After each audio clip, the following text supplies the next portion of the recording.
It took a while, but now I'm back. So let's get started.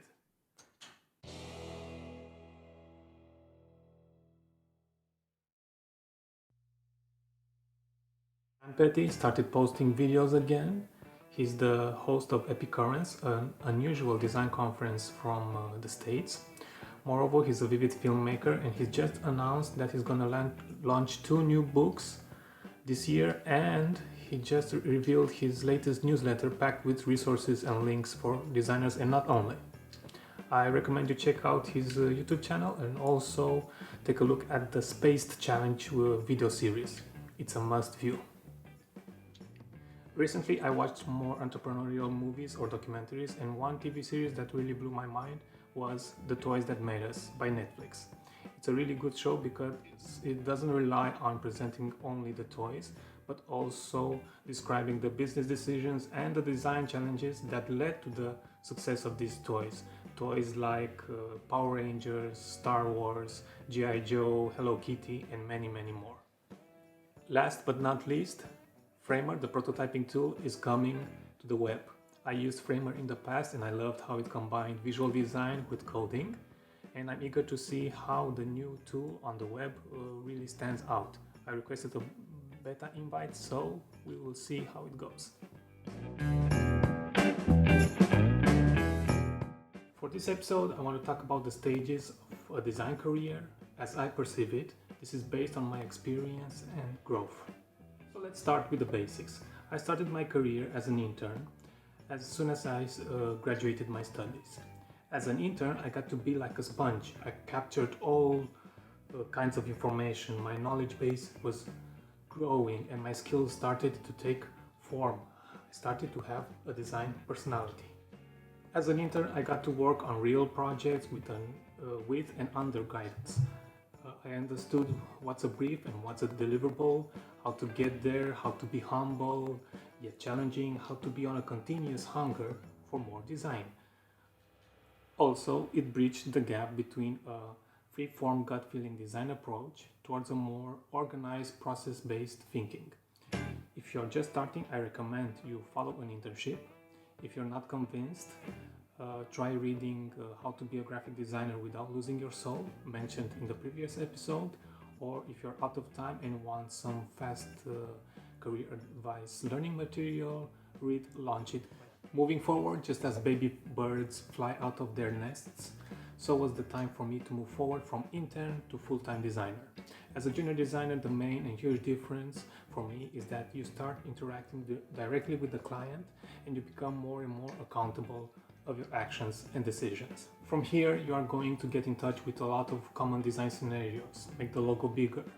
My boy can design better than you. Add more flavor. Make it pop, and many more. And it's okay for this to happen. This kind of cliche myths will make you wiser and experienced, and you will now be able to know how to tackle them. Also, as a junior, you will do more of the same as an intern, but more official. You will do layouts, graphics, banners, based on the client requests. I consider it important to do a bit of everything, especially at the beginning. You will find your niche sooner as expected. That's how it worked for me. Once you reach a more mid-level experience, around 3 years, you get to tackle more complex project, polish your skills and start to grow as a niche designer. At this stage, I started to consider myself a UX designer. I started doing more UX related activities such as research, testing, wireframing, prototyping. I started building or interacting within the UX community. I was starting to brief and promote UX on a daily basis. This was my niche and I was going to chase it. Moreover, I started working on my own projects aside from my daily job. As a mid-level designer, I considered the perfect time to incubate and grow within a certain domain, but also let other skills pass. Call it the recipe to become a T-shaped professional. I still contributed to plain tasks that got assigned, but got more and more attracted with what UX has to offer. A process, a medium to gather user insights, a plain sense of discovery. Time flew and now you're a professional on the field. As a senior, you are positioned as the go-to person to solve challenges, guide projects, and to be the main interface for the client. You also grow a team, you act as a leader, pass the information forward, educate the next generation. You are known in the industry and considered a potential change agent in the community. You are more exposed but also more matured. You see mistakes in others that you once made. You prevent bad outcomes for your team, client, and management. You act as a partner aligned to all the company's values and principles. You look back at your junior self and say to yourself, what was I thinking? How could I? Did I say that? I shouldn't have done that. And looking back, acknowledging all of this and feeling gratitude for who you are now, that's when you'll know you are a senior. What's after senior? Well, I'm currently finding out myself. I switched from lead UX designer to delivery management, and I shall see where that goes. But one thing is certain, I developed more skills that I can keep count of. When you reach a senior level, you get to see other branches and opportunities. Like it or not, you can act as a consultant for other firms in need of UX. You can be lead of a bigger team.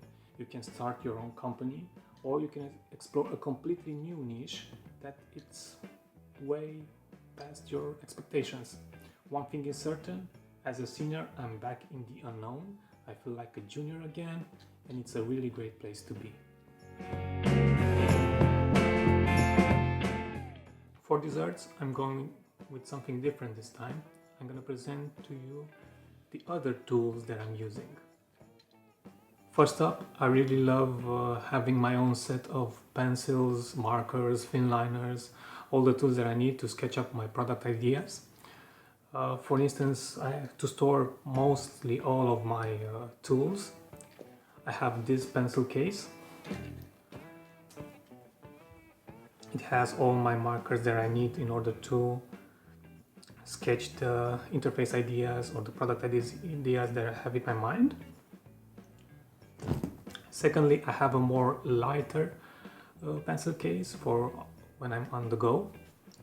For instance, this one is smaller, but it basically has all that I need: a pencil, a marker, a thin liner, a gray marker, and a highlighter.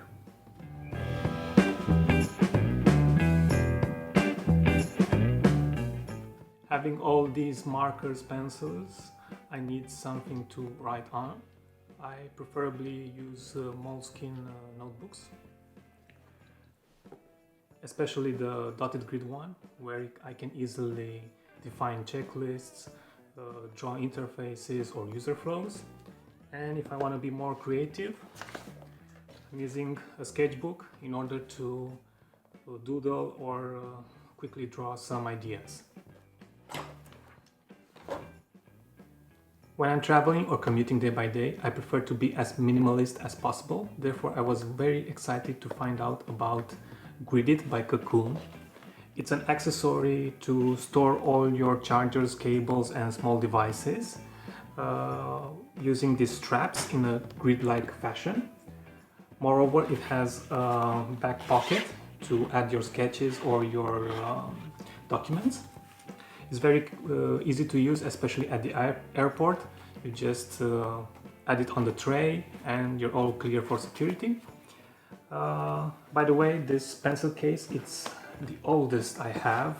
It's around 12 years old, and I have it with me every day because it reminds me of my early days as a designer enthusiast. It has a marker, a pencil, and a pen for noting down all my ideas when they pop out of my head. I was even excited when at the local library I found the notebook alternative to Gridit. You just easily attach it to your notebook, and using the same straps mechanism, you can add all your smaller accessories. I prefer to add my headphones, some sticky notes, and a pen just to have it at my disposal. That's all for episode 3. Hope you enjoyed the show so far. If you like this type of content, you know the drill. Like, comment and subscribe, and see you next time. Hopefully not after 4 months of absence. So, see you around.